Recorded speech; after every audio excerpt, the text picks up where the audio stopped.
Hello and welcome back to the Enterprise Universe channel.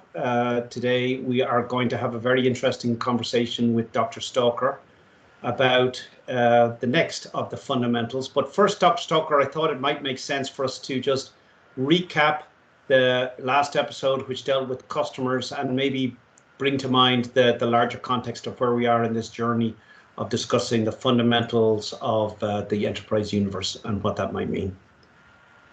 That sounds great, Eamon. Thank you so much.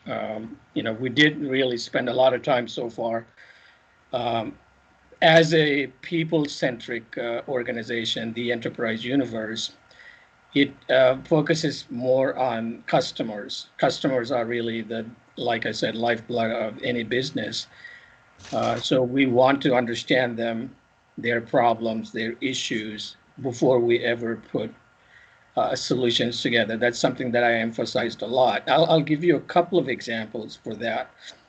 Being in the weather industry for so long, most of my potential clients, or some clients too, they were asking me, well, Dr. Stalker, why don't you provide a product similar to these guys that costs a lot less? I would say, well, if I were just interested in business, taking your money and staying afloat, I would have said okay to that. But I had to tell them, that's not a good product. You're not going to be able to use it for anything. So I said I would rather walk away from this business opportunity than create something that's not going to be good for you. So I had to tell them that, and that's where the integrity of your entrepreneur comes into play. Another example I'll give you also is that there was a wind farm operator who I met at a wind conference several years ago. And he said, Dr. Stalker, everything you're doing is great, but this is my need. And I said, okay, Scott, let's call him Scott for now. What is your need, Scott? And he said, you know what? I want to know what it's going to be like in the next 6 months. And nobody has ever thought of doing it at that resolution that I do with my simulation approach.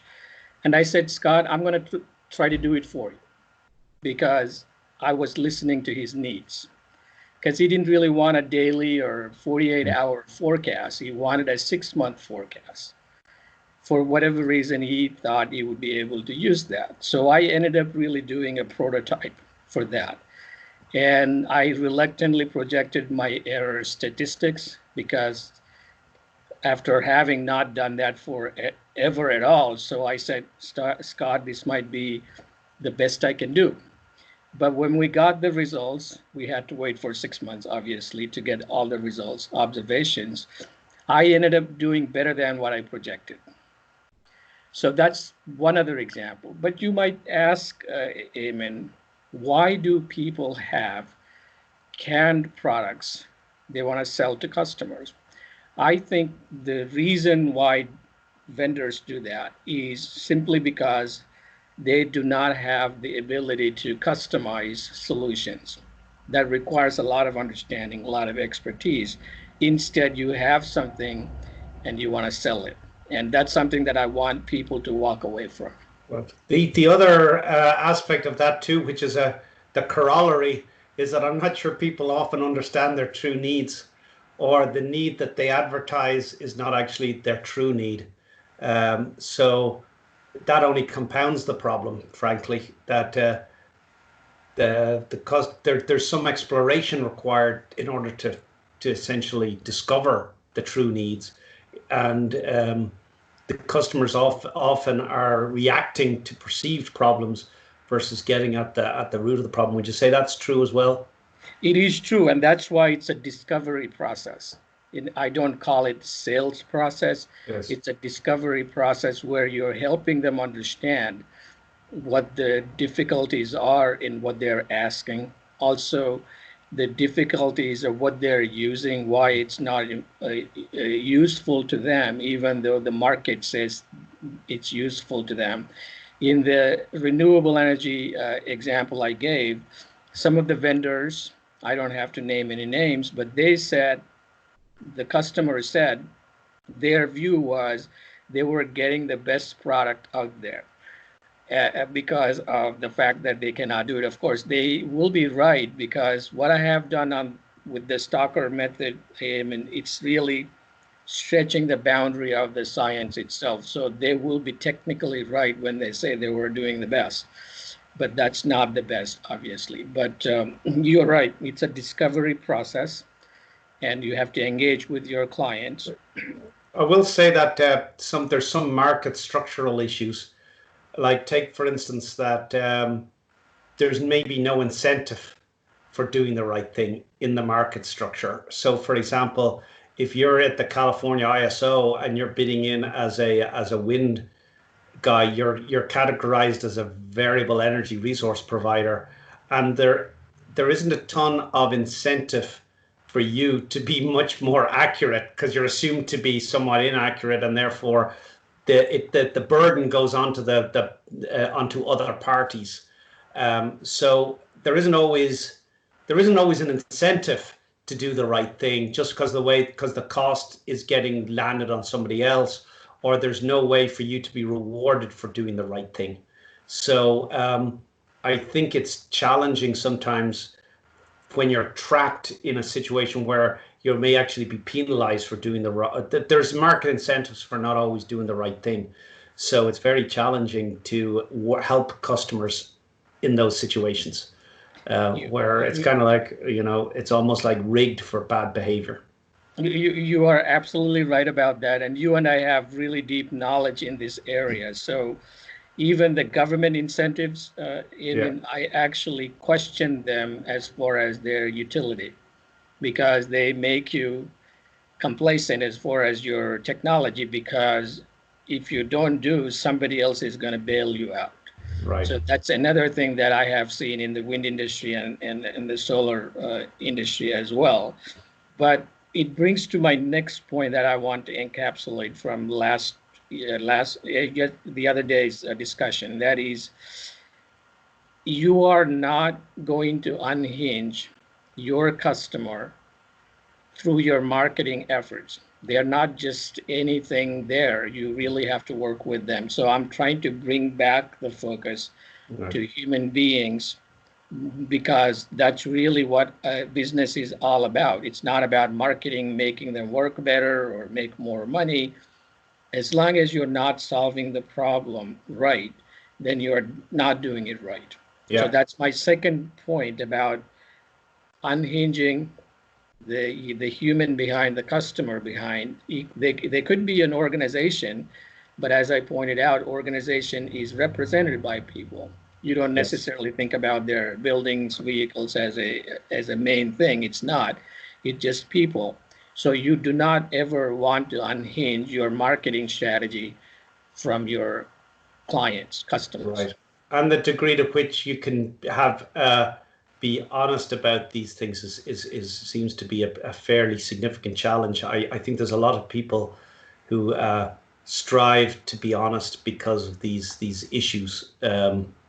Because they're either pushing a product, or the need isn't really well understood, or maybe there's an incentive to do the wrong thing, and it's hard to resist those things for folks. I would say one thing, Dr. Stalker, you would agree though that there's definitely insanities in the wind and solar business, but they probably pale in comparison to the insanity of the fossil fuel industry, where we're literally running an experiment, a global atmospheric experiment with carbon dioxide without any knowledge of the impacts. I would say so. They got a free pass for a long time. There's no doubt about that. And of course, when you want to transition from the fossil fuel-based economy, you have to have the right transition plan. You don't want to alienate them, as I mentioned in one of the examples, because they have served a purpose. They have brought the civilization to a level. We cannot just say, hey, forget about everything you did wrong. That's really not the right attitude towards that. Right. Yes, it's an evolutionary phase, but it's time for better. What was good in 1900 mightn't be great in 2020. And I think that gets back to our industrial, but we keep coming back to it, is that I think what you're talking about in the enterprise universe is a paradigm shift in thinking about things at a fundamental level, away from a 19th century view to much more holistic 21st century view. And and I think the fossil fuel industry is just an example of that's a great 19th century industry, guys. I don't think it's a great 21st century industry. No, So, if yeah. I were them, Eamon, I would actually get in with somebody like us to have the transition plan. Yes. Remember, they could still go back to making the money that they want to make, They could make retrain the their change, no people. question. It's not too late for them to bend the curve and move in another direction. So one of the things I think maybe my questioning has kind of taken us away from the fundamental root of what I think you're saying, which is that we simply need to change the paradigm towards understanding people and the people and the needs of the people in order to solve those problems, versus being in this somewhat inauthentic relationship with your customers around pushing products, or maybe responding to their knee-jerk understandings of what their needs are, and not being in this problem-solving mode. And that's a pretty fundamental shift in our economy, and I don't think we could understate the degree to which that's a big deal, actually, in terms of fundamental approach. It's a great point you're highlighting, Eamon. And one other thing that I would say that will be my next point, and that is, by doing this, we engaging in the discovery process with your customers, and you're putting your best behavior. Remember, Yeah. as the vendor, you have to bend backwards to make your customer happy. So these people do that, but not at a level they should be. But when you do that, you get something back. That feedback actually makes you a better person. So from a philosophical point of view, providing products and services and getting paid for your products, that's all good in a mechanical way, but you're helping your customers meet their needs by understanding them. But also you're becoming a better person. Right. That's the feedback you're getting. And I think that's this idea that through service we can grow ourselves is a little bit anti-intuitive in an age of individualism. The idea that I grow through my relationships of service with others, I think that's what you're saying. It's a little bit anti-intuitive in a me society.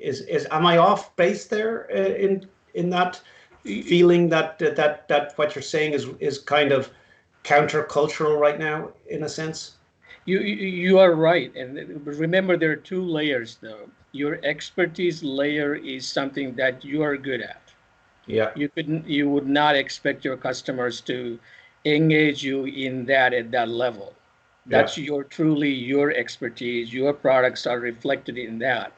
But you also have this other dimension, social dimension, interpersonal relations that you want to get better at. So as a analytical person, as I was saying, I didn't really have to think about people. I'm like, yeah, they're just wasting my time. Why even do that? Those pesky people, yes. Yeah, those pesky people. I mean, they can't understand what I'm thinking about. So what it does to you as a businessman, I've grown on that social dimension.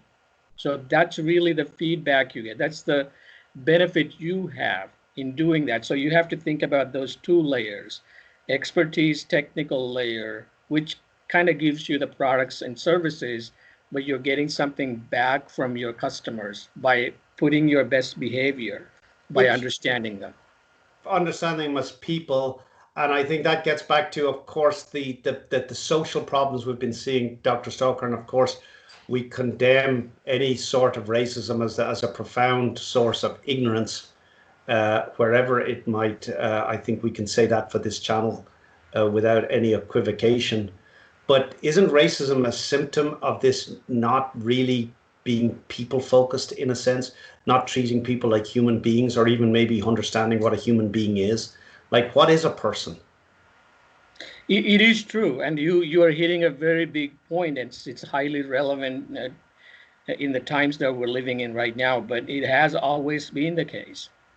Misunderstanding, having that high delta, and walking around with that high delta, not even realizing that you have the delta. So it's through education, a lot of understanding. And just to dial that back for listeners who may not have been tuned into the conversation, you really, a fundamental point you keep on making, and that I find that I have to come back to, frankly, because it's something that you're always saying is kind of like you're saying, Eamon, you've got a delta, man. You basically have a delta between how the world really is and how your ideas about it are, and that you should always be looking to close the delta between what reality truly is and what you think reality is.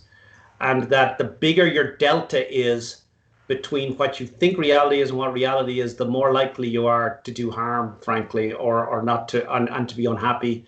But that's where you're coming from, right? In terms of saying the delta, you're saying to me, racism is a symptom of a large delta between how the world really is and what people think about it. Is that a fair summary of your thoughts on that? It is, and let's dig in just a little bit further on that. Let's just say that skin color is really the reason why people have racism. Let's just say that that's really the fundamental reason. Now you have to put that in the context of what's the worth of your skin color in terms of your intellect, or your brain power, your humanity, or your integrity. There isn't any. But Right. that realization really comes at the end of the tunnel, or the top of the mountain that you have to climb, and that's the delta people Right. are dealing with. Once you understand skin color has very little to do with your intellect, your drive to succeed, and your drive to help, your kindness, and everything else, those are the things that one would have to understand in terms of the delta. The thing that I worry about, and you've got, I think we share some of the same, probably similar cultural baggage around oppression and being mistreated, if you will. Now, the Irish have a little bit of that going on in their history, obviously, and I think your heritage is a little bit. But one has to be very careful that one isn't just trying to change who's on top. It's like if the struggle is to put you on top and the other guy at the bottom, that's not progressing us anywhere. That the point is to get us all to the same level of respect for our common humanity. The fact that, suddenly the Irish guys are running the world isn't getting us anywhere in terms of to a better place.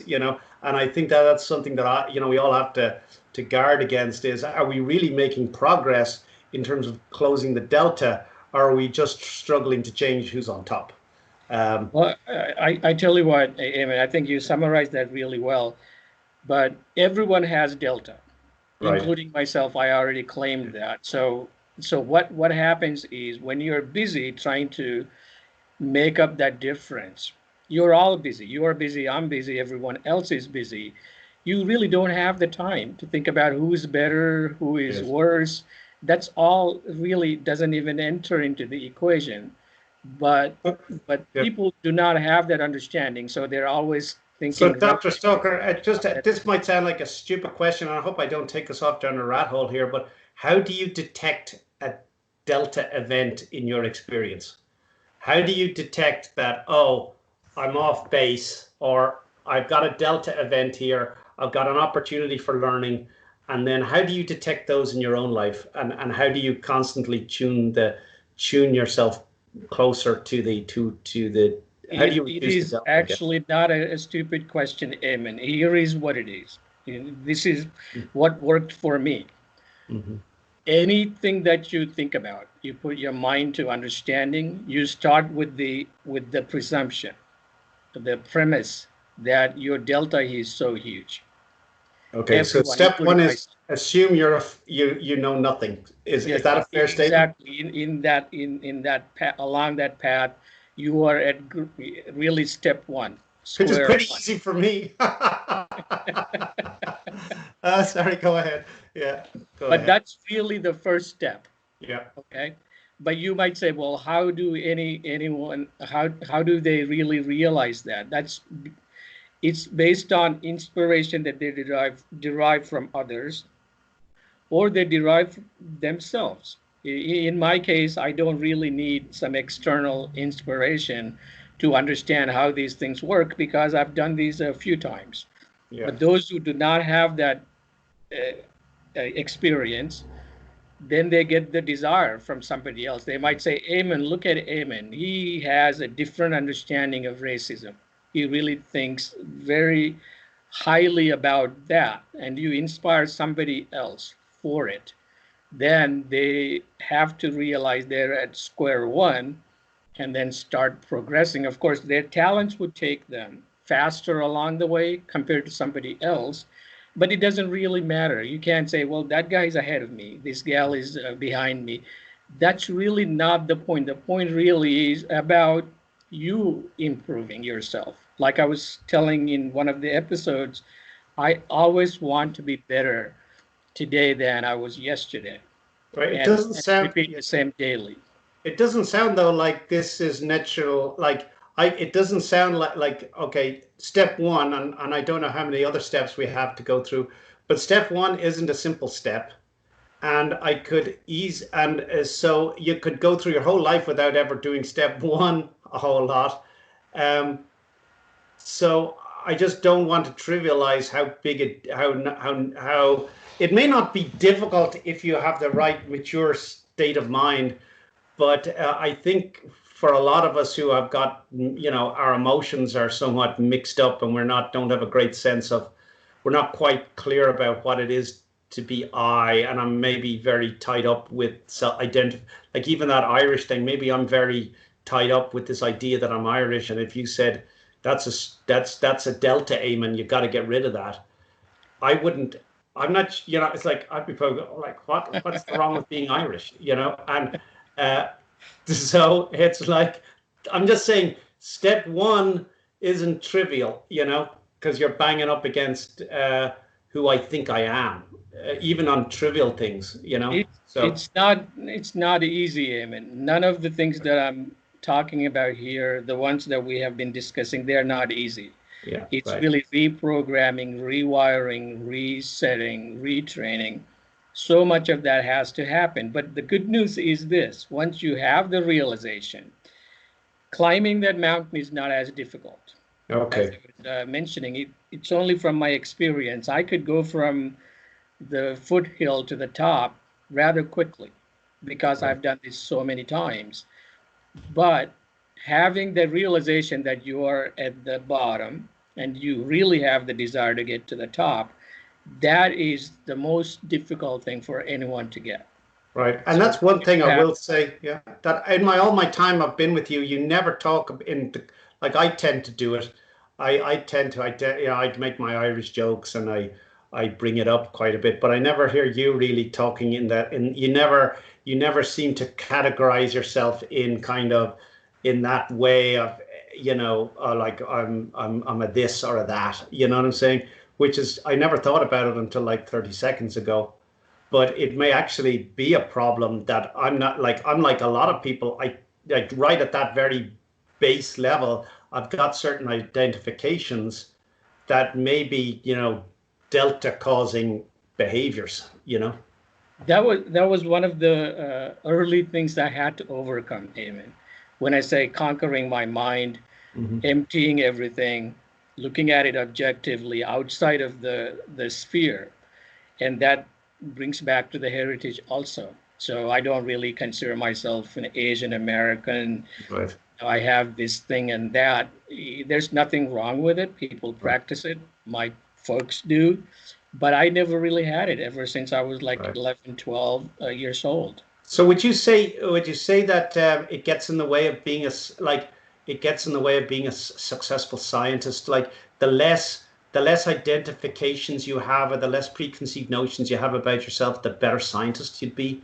Just from that, just I don't know, I'm just maybe jumping over the base, but like just in the context of science, it seems that you know have you found that scientists are more if just in this pursuit of pure knowledge, if you will, if we categorize, I'm not sure science is always the pursuit of pure knowledge, maybe the pursuit of fame and fortune for all I know, but in the purest sense, have you found that like, what's your attitude then? Did you find that that was important for you to do at a young age, to kind of clear yourself of those type of identifications? Did you feel it was getting in the way of you pursuing a science career, or do you think it gets in the way of being a successful scientist? It was, although I did not realize it at the time, Eamon. I was doing things for, my goal was to be efficient in what I did. Right. That was my goal. I wasn't trying to be a top-notch scientist or mathematician, but I was really interested in being efficient in whatever I put my mind to. And any of the other things with the baggage and the deltas in various aspects, I always thought that would come in the way. So your point is right on, but I don't really know how many scientists actually are able to do that. Okay, so that's right. there. But what did you do with your emotions? I know this is it's getting a little personal here, but I personally find that a lot of my identifications are kind of like, oh God, I got a pain in my, like, it's wrapped up in like feelings I have in my stomach or stuff like that. Like, surely like when you said, oh, I'm not, let's say, I'm not going to I'm not going to let heritage become a major driver of my self image or the thoughts about who I am. How did you deal with your emotions associated with that? Or was that a problem for you? Or was it easy for you to kind of like, work through that? Or did you have to work through it? Or how did I had to work through that. There is no doubt, but it's really in the context of dealing with others that did not understand me. When they were at the same level, they're pulling toward the same goals, then it was easy for me to deal with them, or it was easy for them to deal with me. Mm-hmm. So I'll give you an anecdotal thing here. When I came here back in 1989, and I realized most of the students coming from India to graduate schools, they were hanging around together, as if there was no other society around them. And I was the exact opposite. I was really outside of that. And they always had a problem with me, the way I was behaving. They were actually thinking I was doing it on purpose, or I was really kind of doing disowning them. You're right, yeah, sure. Yeah, I was trying to really get away from them. I wasn't doing that. It was too natural for me.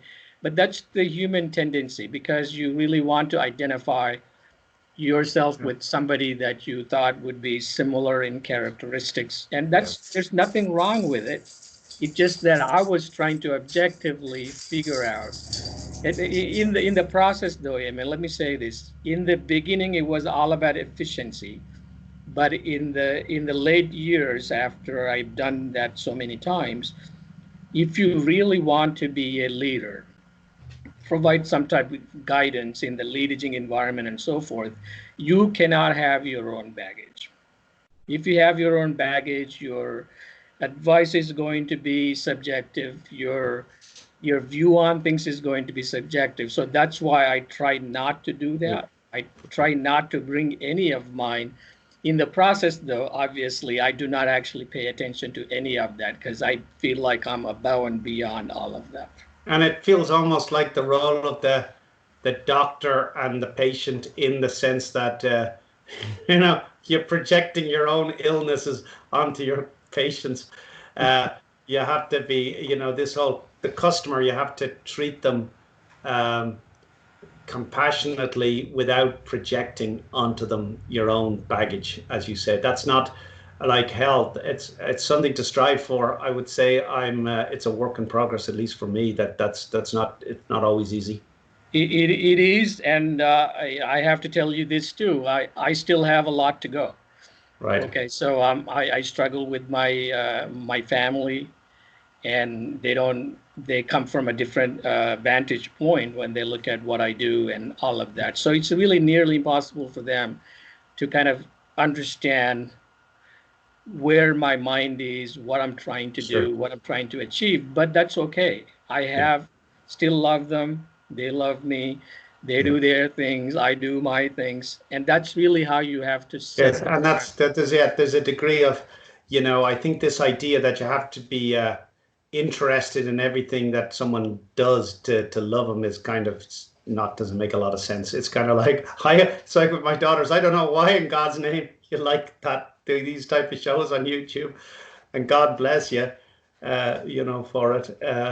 But I have no understanding of what you're getting out of that. I guess, gosh, time has flown today, Dr. Stoker, and we haven't really gotten on.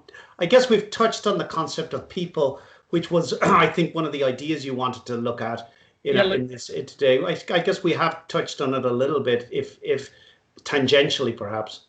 yeah. Let's spend a little bit of time on that, and then we Okay. could follow up in the next Q&A session. Okay. But a lot of the points that you were trying to get at, they're really important. Just one thing I want to leave the customer discussion with one thing, Eamon. Now you look at the people-centric idea and unhinging people from your marketing strategies and so forth, and also building your own interpersonal relations. But think of this. If you went back to the previous 5 fundamentals, let's just say you mastered them. I would never say mastering as like an absolute Right. thing. It never Maybe it's more like happens. golf. You get better, but you'll never Yeah, master it. let's say you got better, you got the 5, and look at these 3 fundamentals, the ideas that I talked about. Look look at them through that lens, the lens of helping your customer after you understood yourself, after you refined your purpose, after you reset your vision and your pathways. Would your discovery of the customer needs be different? Hopefully Absolutely. better. Absolutely. I think And there's no question. It's a the very fundamental, are you treating them like human beings, and what is a human being, and what are you yourself, and what's your purpose in the relationship, all frame the whole thing, right? It's like it's and that's I think that's for me the most, it's like after in this having had these conversations, it really speaks to the amount of work you need to do to frame any kind of relationship uh, with a set, because only once you've framed the relationship with these contexts can you really proceed in a, because like people say, oh, be authentic. Well, what the hell does that mean, really? It's what it really, you've got to do all these foundational things to have an interaction with another human being that is going to go in the right direction. Otherwise, the preconditions for success, your chances of success probably are mediocre, because we're coming at it from different angles with different preconditions. Even the one of the big things I got out of today was my whole Irish shtick that I do, which is just part of my habits, I guess, to some extent. You got to drop that heritage stuff too, because that can get in the way of my being able to deal with a customer. It's kind of like you've really got to bring a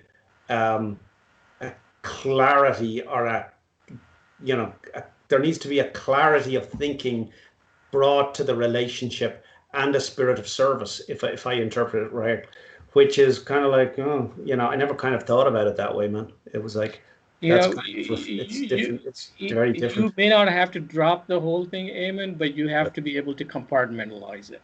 Right. At least that's the second best thing to do, right? So you're not really looking at them and the relation from through your Irish background, Mhm. for example. Yeah. So it And yes, just it has to be contained. It's not a matter of getting rid of it per se, but it certainly has to have its place. It has to be compartmentalized. And I think I think corporate culture gets blamed sometimes for corporate correctness, and people lash out at that. But there is some wisdom in it about, one needs to proceed in life with you know, so I don't think all corporate culture is wrong in that sense, that there's the, like, you know, professionalism, respect, service, customer focus. These you're reinforcing, and I know what you're saying is different, but, and you know, this is something, another conversation we could have is I tend to, you know, this relatedness issue. I'm always trying to relate things to what I know, even though I know what we're talking about is different. But I think there is some aspect of that in terms of, as I play it back to you, I think that's what you're saying is that detachment that you need is based not on is not based on a lack of humanity. It's based on an increase in humanity. You know, in insofar as you can't solve the people's problems if you bring your own problems to the party, type of a thing. It is absolutely true. And we tackle this actually in the leadaging concept, Eamon. Okay. When you're detaching yourself or making people realize that their attachment to things are going to come in the way of leading them, that's not because you don't love them or you don't like them or you ignore them. That's really not the point. The point is about leading people with kindness and managing things ruthlessly. I would use that word too, because you really have to be able to do both. But what happens is when people have attachment to things, that's where the confusion occurs. And you're not going to be able to lead people, because every time you try to manage a thing that they're attached to, there's a friction, right? So that's really what we have to be able to do as entrepreneurs. Again, I want to bring it all back to not being philosopher, saints, and helping everyone. That's fine. I mean, if somebody takes that message out of these discussions, that's fine. But I'm talking about entrepreneurs. Practical. You're talking about the practical. Yeah. And I think, you know, the time's ticking down now, unfortunately. But, you know, I was just thinking, like, what are things? I'd love to talk to you about, you know, life, the continuum of humans, animals, plants. When's a thing not a thing? So I'd love to hear more about that. And I was also thinking about the people thing. It's just we're kind of we're coming to the end of the show. What's next, Dr. Stalker? What's in store for us on our next conversation? Well, the next conversation, Eamon, would be to translate this knowledge that you gained by discovery with your clients and helping them with better products and services that are going to directly meet their needs. You're forcing yourself to be able to do that, even though you may not like it, but that's what you have to do. But take that knowledge, that behavior, those attitudes that you gained as an entrepreneur, and apply it to every person that you engage with. Your spouses, your kids, your parents and grandparents and friends, and even a stranger on the street. You still know how to behave, because as an entrepreneur dealing with customers, you forced yourself.